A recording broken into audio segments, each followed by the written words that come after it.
Hello, let's revive an older series. I didn't do it for quite some time, a turntable favorite. And a lot of comments asked me if I could revive that series, revive this videos where I talk or show you records I've been listening to that has nothing to do with the video, so no new stuff, no shootouts, just the records when I find the time to sit down and listen. So, and here it is, another turntable favorite. And after I took the records out again, I've been listening to, in the last couple of weeks, I realized that I have been listening to a lot of, how shall I put it, classic releases, the real big guns. With one exception in this video, and quite funny to observe. But that's how it is, and that's what I've been listening to in the last couple of weeks. And let's just start with one of my absolute favorite artists and audiophile artists. And 2021 in a way was his year. So what he had put out as first releases, new releases, anniversaries was stunning and great. And I've once more listened to my favorite Neil Young album, and it is After the Gold Rush. And what I have here is the 50th anniversary box set in this gorgeous metallic print, really beautiful, well made, quite pricey when it came out, but come on, it's a one-time thing, and we're talking Neil Young here, so I absolutely digged it. And it's a beautiful, stunning release. The album itself came in this beautiful gatefold. It also comes with an art print.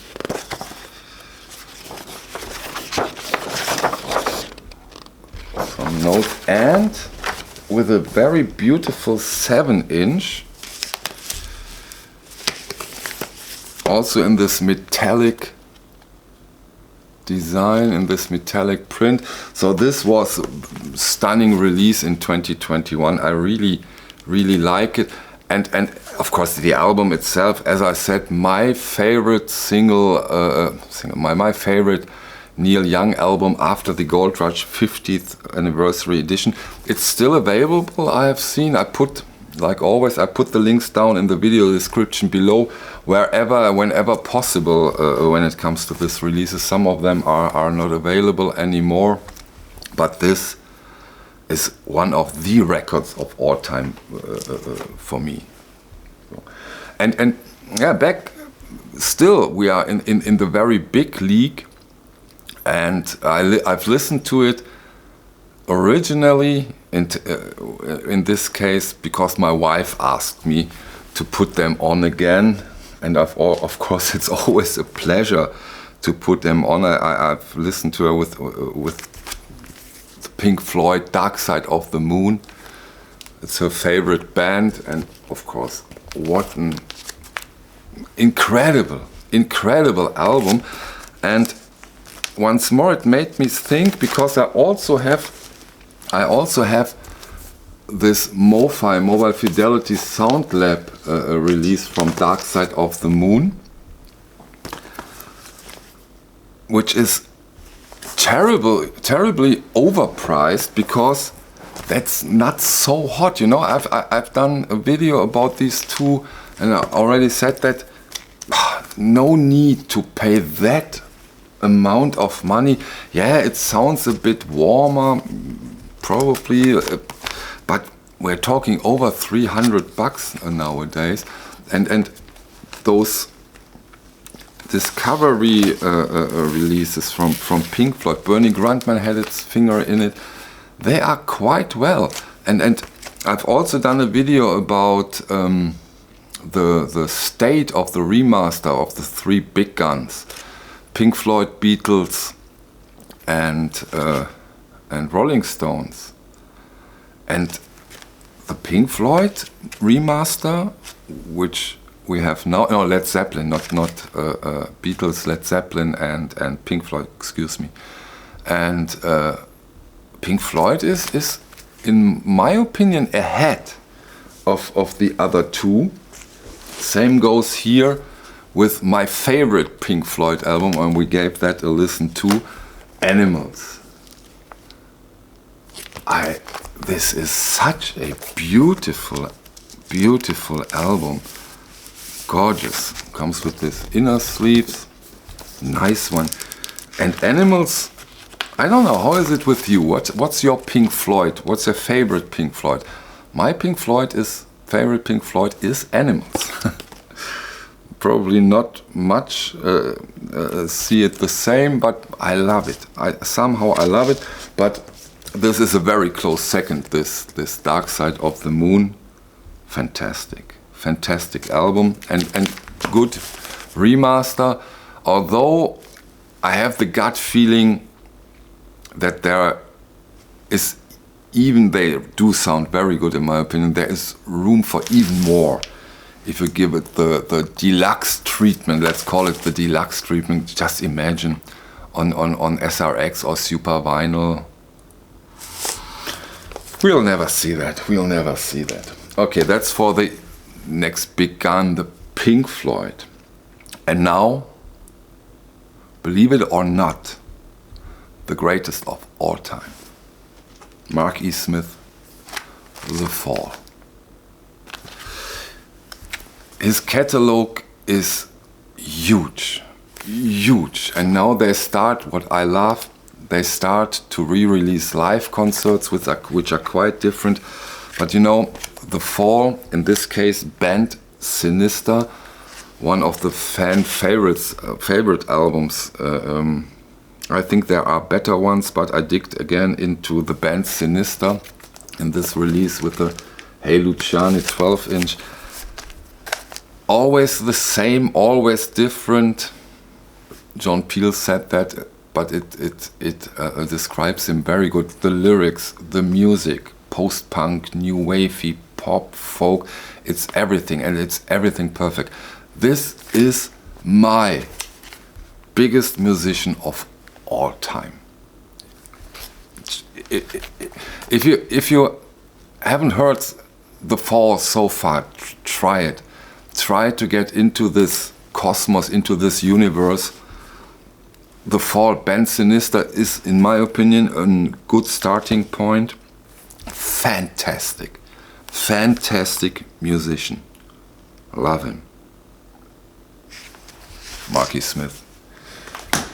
Yeah, another one of those artists, not one of the biggest, but great 90s music. The whole catalog has been remastered, reissues, and I put out one of my favorite releases from Stereolab. Gorgeous cover, by the way. A 3-disc edition. I have the clear vinyl version, which is not available anymore. The regular edition is available in at least in Germany. And here you have this. How can you describe Stereolab? Yeah, it's a bit avant-garde, but very, very easy to get into. It's lounge, it's new wave, it's pop, it's funk. Or in other words, it's just really, really, really great music. And this Dots and Loops is a very, very good entering point into this Stereolab music. Great 90s band, so cool that we have these releases now again on vinyl remastered. Sounds really good. It's not your audiophile stuff that blows you out of your listening chair, but it's great, great, great music. If you're interested in that kind of stuff, Stereolab for sure. is something for you. Love it. For sure a turntable favorite. And then last album for today, again a classic, again of one of the rock albums of all time, in my opinion, Jethro Tull, Aqualung. I have here the Steven Wilson remix. I've listened to the UHQR version, which is sold out of print, very, very expensive, which is better than the Steven Wilson remaster remix, in my opinion. There are quite some people who see that differently, and that's the beauty of our hobby. Nobody is right or wrong. It's an opinion. And if you have the opinion that you do like the Steven Wilson remix better, absolutely okay. Absolutely okay. It's a good job. He has done a good job. But most important, this is a fantastic rock album. Great one.